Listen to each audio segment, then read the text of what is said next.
I think my video yesterday was trying to be almost too unbiased. In a lot of ways, I think I failed at acknowledging that regardless of whether or not I agreed with Ethan Klein's inclusion of that segment, Ethan's points were very solid, and I think it's pretty clear that he won. Do I like the gloating afterwards? Nah, not really. Would I do it? Probably. Do I like that Ethan's fans are going after Keemstar sponsors? Absolutely not. I still have a huge problem with that. But I don't think I did a good enough job being very clear that, as objective as I was trying to be, I'm someone that suffered the exact same type of backlash from Keemstar's unfounded lies in the past. So maybe a lot of my viewers are like, dude, why are you defending him? He blatantly lied about you, doubled down, tripled down on it, threatened you in DMs, and still you defend him. Are you mad? I guess maybe. I'm just trying to be as objective as possible, but it's pretty clear Ethan won as sponsors appear to jump ship. What's going to happen with his podcast on Spotify? There's a lot to talk about. Subscriber growth, losses, GFuel's response to this. Let's get into everything. What's going on, everyone? Jeremy here from the Quartering, and there's been a significant amount of fallout with Keemstar v H3H3 after Ethan Klein put out what is being received as a very effective takedown video. Now, my initial opinion on this, just, kind of first reaction, was not well received. That video was probably my most disliked. It had over 30% dislike ratio on it, which is extraordinarily high for me. Now, it still had, 4,600 upvotes, but my opinion was that they are both bad actors. But I think I should have maybe, I don't know, because I just don't like either one of them. I don't like Keemstar because even when you try to help the guy, he's a complete insufferable jerk. He has lied about me. But I try to not jump on this type of thing lightly. I mean, sure, it would be an easy video to make. Keemstar's been online for a very long time, and he's got a long and illustrious history of doing and saying terrible things. Do I think that means he should be deplatformed? No, I don't. Do I think that it's cool that people brigaded his sponsors? No, I don't think that. And a lot of people are engaging in a lot of celebration now that GFuel has officially dropped Keemstar. You see people like this Jake Buckley. I remember ages ago when I had a little 2 to 3 day beef with Keemstar. He sent me a private DM listing all my sponsors at the time, saying he was going to get all of them to drop me. None of them did. Today I found out Keem was dropped by GFuel, laughing, crying emoji. Well, Jake Buckley, I have no idea what your content is like. You're probably a nice person. I see you're followed by a lot of my mutuals. But at the same time, if it was wrong when Keemstar did it to you then, why are you celebrating it now? That's what I can't understand. That's why I can't understand why so many people... look, Keemstar deserves every bit of the public backlash that he's receiving. But at the same time, make no mistake about it, Ethan Klein mentioned GFuel in that video for a reason. Make no mistake about it. Now, maybe I went too far when I said that it was my opinion that Ethan Klein alluded to Keem being responsible for everything that happened with, the Joy-Con King. Maybe he wasn't alluding to that. Even some of the top comments on my video weren't exactly refuting that fact. The biggest pushback people had was that he didn't directly say it. Well, no, he never did directly say it, but he also said you were a piece of garbage to him for all this time. Then 51 days later, he self-deleted. I mean, to me, the illusion is the connection he's making is very clear. But maybe he's not making that connection. Maybe, I think, is it time to not be objective anymore? I don't know. I don't think that using everything that happened with this gentleman was a good tactic for Ethan to use. Does it make what he said wrong? Does it make the points he made any less correct? Probably not. But today people seem to be celebrating. You've got Goldie. So all those content creators who have been supporting / playing in Keemstar's tournaments should have a lot to say about the recent H3H3 Productions video, right? Basically shaming anybody who's ever done any work with Keemstar by not jumping onto the dog pile. I mean, I don't know how else to view this.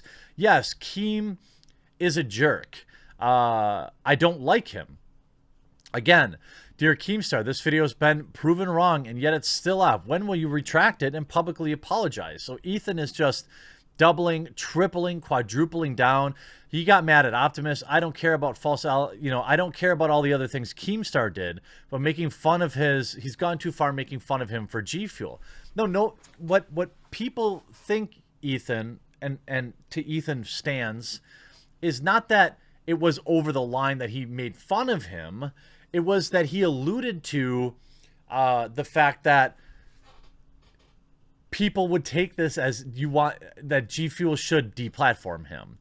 When you go to the GFuel website, Keem's product is now 404, and I tried his promo code. Even his promo code has been removed. So the cotton candy flavor has been removed, which is Keemstar's flavor. The bubblegum flavor has been removed. It's hard to argue that H3H3 won. He definitely won. Did he use a tactic? Did he use an emotional tactic that I found a little too uncomfortable? Sure, but he won. Keemstar is bleeding subscribers. He lost 10,000 yesterday, another 20,000 today. H3H3 Productions gained 10,000 today. This channel is relatively dunzo, but with 1 million views yesterday, 1.5 million views today, and this is what's happening now. In the H3H3 Productions subreddit, they are organizing now to go after Spotify. It worked with GFuel, so it will probably work with Spotify. Everyone spam them. 158 upvotes. I mean, is this the type of behavior that you wanted, Ethan Klein? I mean, I pulled up your profile hoping to see that you would disavow people going after his sponsors, but that's not what you're doing. In fact, you're encouraging it by retweeting people who are laughing at him for using these sponsors. And that's fine. Boogie jumped on to, this is probably his most popular tweet ever, saying one more thing about Keem. Last summer, when I was thinking about ending it, he added me to a chat and tried to help. But after he realized his advice was just stop being sad, didn't work, he got quickly frustrated. He called me weak. He said I faked my mental illness. No love lost. Again, I don't know. I guess you could say that Ethan won. I don't know why I'm trying to remain so objective, because even when I reached out to Keem last night in the middle of the night to let him know that his docs were out there, his reply was, duh, dude, I'm Keemstar. Google my name. You'll see my stuff.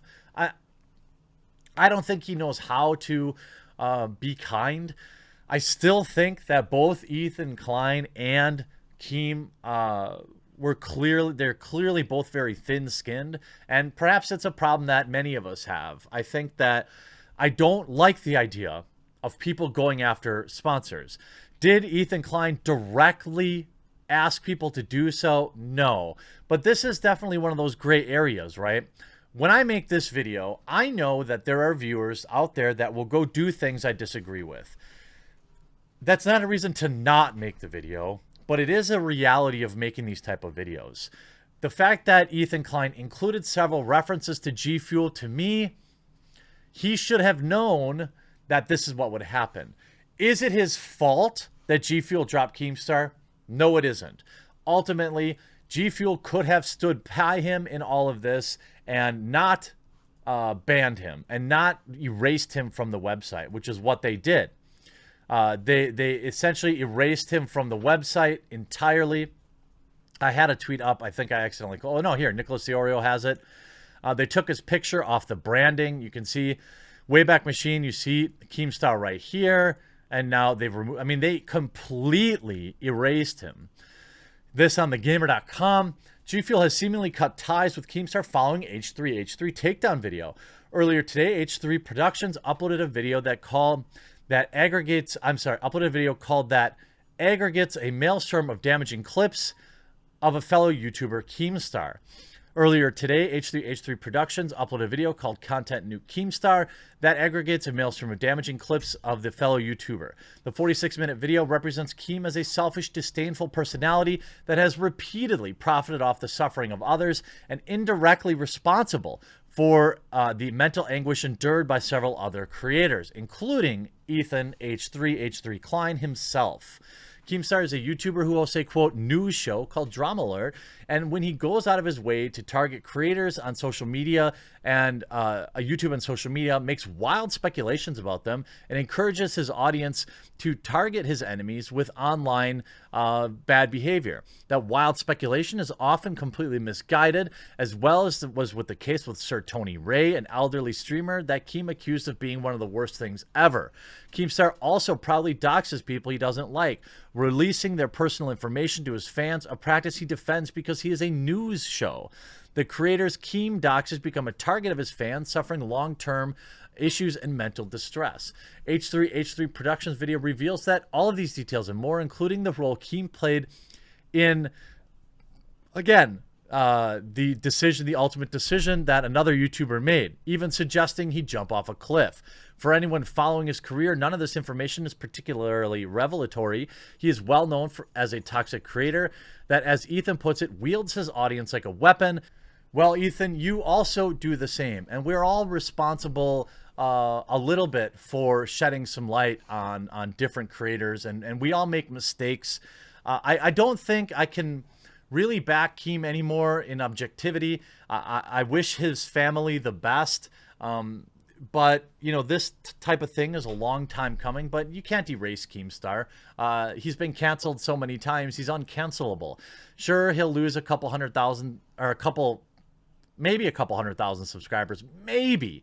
But he'll bounce back, as he always does. I mean, he doesn't even own the channel that he produces content for crying out loud. So, you know, as it stands, the real takeaway here for me as a YouTube content creator, the frustrating byproduct of this is, as we saw with Pokimane and Ridge Wallet and now Ethan Klein and GFuel, all this is going to do is serve as another barrier for content creators to get sponsorships when we desperately need them in a time like this where, you know, less than 40% of my videos even display ads. I absolutely need sponsors to keep things running, and other YouTubers will do the same. But now GFuel, here's what's going to happen. GFuel is going to think twice before sponsoring another creator after all of this. So all this does is remove more opportunities for YouTubers to earn money outside of an already crumbling system here on YouTube, and that's the saddest part of it. Both Keem and H3H3 are going to make tens of thousands of dollars off this drama,